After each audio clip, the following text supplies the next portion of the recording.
What's up guys, welcome to AnimeKouhai. If you'd like to help me out, please hit the like button and subscribe to my channel.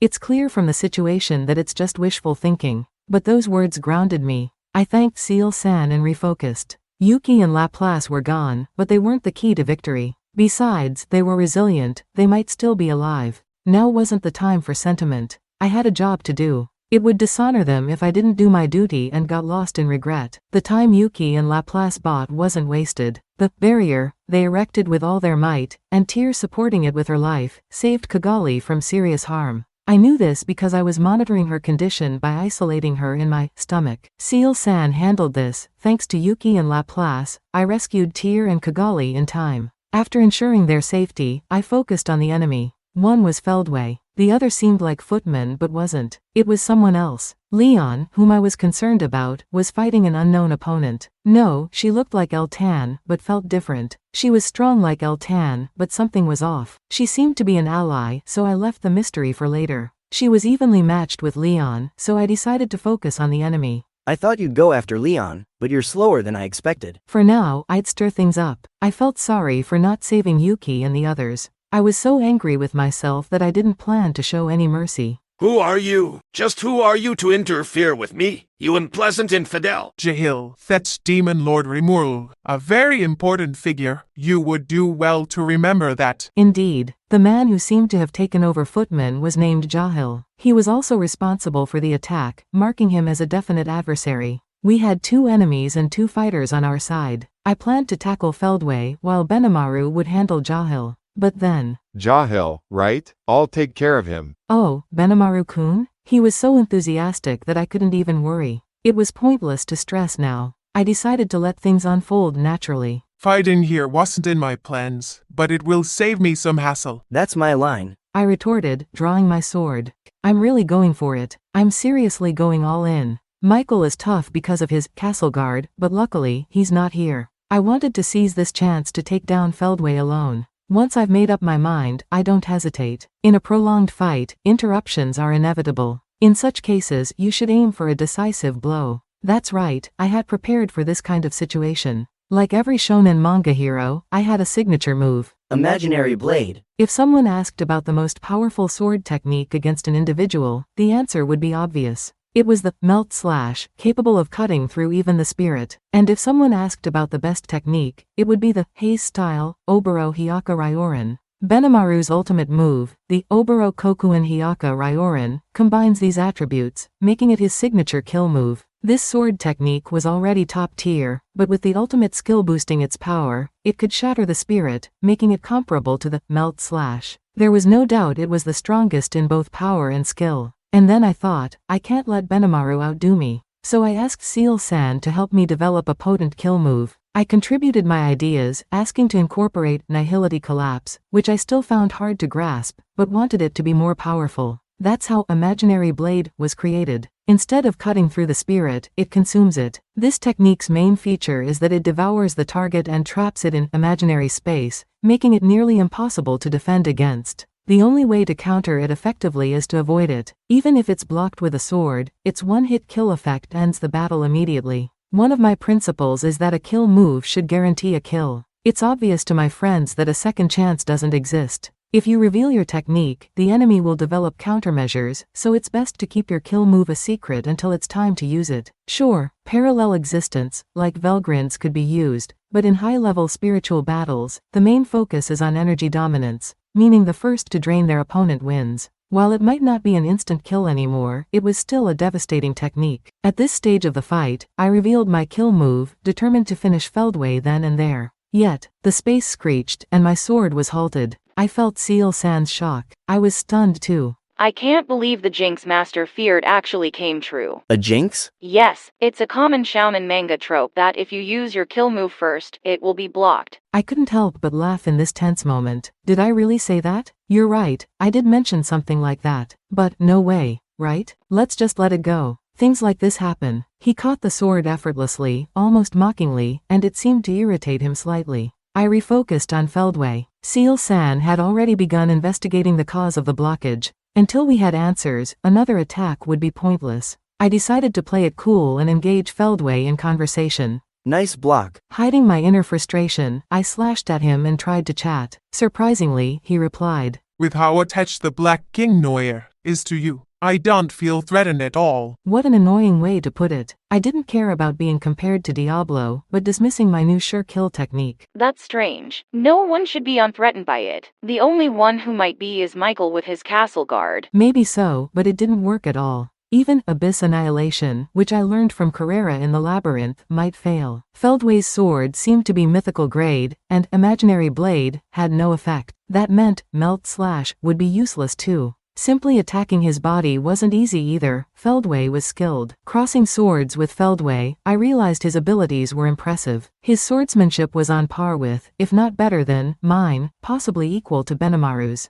As a true dragon, my physical abilities had greatly improved, moving several times faster than before. My sword skills had also advanced, yet I couldn't land a hit on Feldway. I could manage because I had various tricks up my sleeve and could even ask Seal-san to step in if needed, but a fair fight seemed hopeless. In this situation, switching to magic attacks, which swords couldn't block, was the best option. However, large-scale magic would devastate Leon's kingdom. Thus, individual targeted magic was the only viable choice. The Abyss Annihilation I mentioned earlier had destructive power affecting the entire planet, so it was out of the question. I cited it because it was among the most powerful magic. For anti-personnel magic, nothing seemed superior. Disintegration was comparable, but anything else was just a guess. Simple anti-personnel nuclear magic like nuclear cannon didn't match up to disintegration. Even with an ultimate skill enhancing the power, an opponent with an ultimate skill could counter it. Without such power, hitting the target was impossible. Luckily, Feldway was in a wait-and-see mode. If he started fighting back, I'd be in trouble. Talking seemed the best way to find an opening. I spoke, trying to hide my irritation. I'm just a harmless slime. It's natural that I don't seem threatening.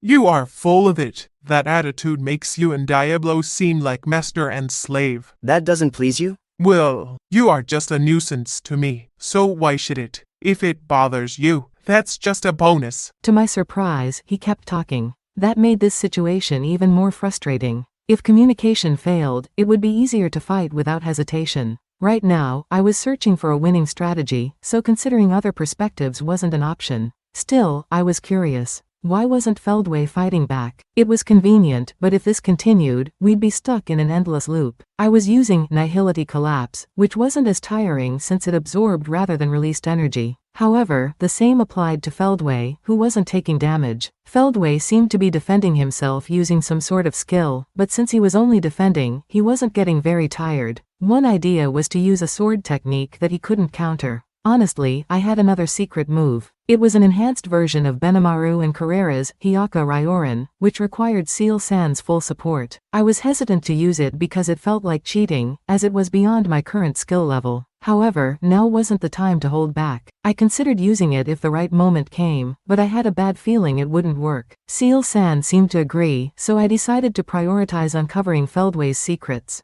This led to our current stalemate, but it also gave me a chance to calmly check on the other battles. I was worried about my friends. Keeping an eye on Feldway, I focused on them. I was especially concerned about Benimaru. His opponent seemed stronger in every way, so I used universal perception to observe without looking directly.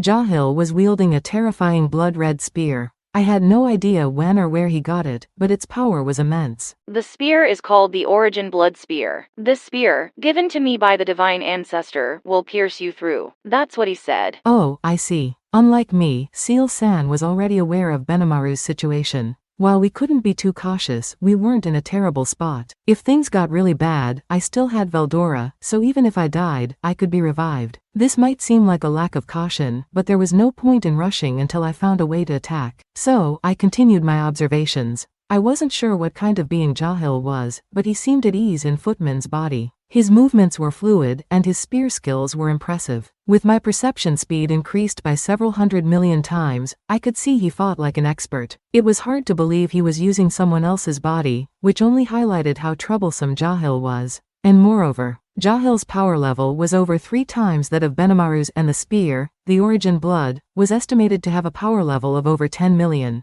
Such a weapon should be illegal. Since we were outside Ramirez's labyrinth, I couldn't calculate exact values, but the overall difference in strength was more than 4 times. Only Benimaru's superior skill level, which even surpassed mine, made the fight feasible. Without his Heat King Amaterasu, Benimaru would have been defeated long ago. That's how troublesome Jahil was. Given this, I wanted to help him right away. But I didn't have the time, so I had to rely on Benimaru to do his best. As for the other battles, this one was at a stalemate. The mysterious woman fighting Leon looked just like El-Tan, so I assumed she was related to her. Surprisingly, she was as powerful as an awakened demon lord. Maybe even more. She seemed to have an ultimate skill and was holding her ground against Leon without retreating. Their fighting styles are very similar. I presume they have a master-disciple relationship. I hadn't noticed because they used different weapons, but now that you mention it, they do seem similar. Perhaps she was Leon's mentor. Their ultimate skills were of the same lineage. They could read each other's movements, leading to a deadlock. No easy resolution was in sight. While help couldn't be expected, the fact that it wasn't immediately needed was fortunate. Rimuru-kun, right? If you have time to observe, shouldn't you be helping me a bit? Oh, she's quite sharp. She caught me watching their battle. Though I couldn't actually intervene, it was true I had been keeping an eye on the other fights, making it hard to deny her observation. So, I decided to respond as honestly as possible. My bad, I was just checking on things since I had nothing better to do. How can you be so calm when you are in no position to be distracted? El-Chen told me you lacked common sense, but you really need to take this more seriously. She was absolutely right. I hadn't expected to be noticed and had let my guard down, which was unusual in the middle of a fight. That's it for this video, guys. Thank you for always watching my videos and supporting my channel. A big thanks to the AnimeKouhai patrons who made this video possible.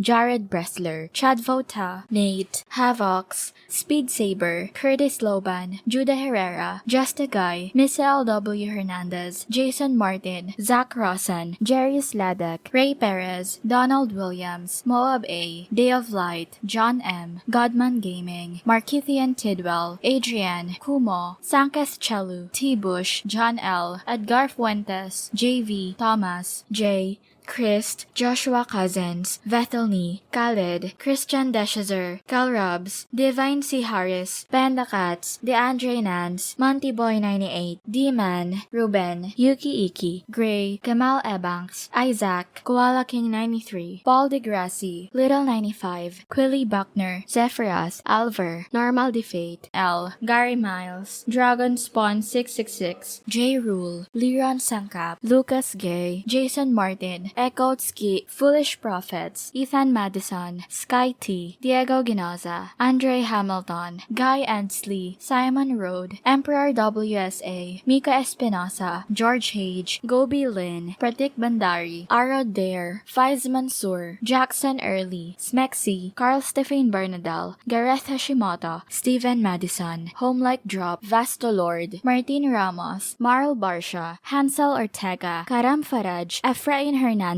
Luca Gaming WTF, William Locke, Jordan Mersha, Kamal Luke, Spencer Candila, Ian Sikibuyol, Putate, Thanacorn Lee Sawat, Lamar, KACP9R, Tony, The Harv, Mike Roch, Matthew Abraham, Drayden Yamauchi. Thank you so much for helping out. I'll see you guys in the next video.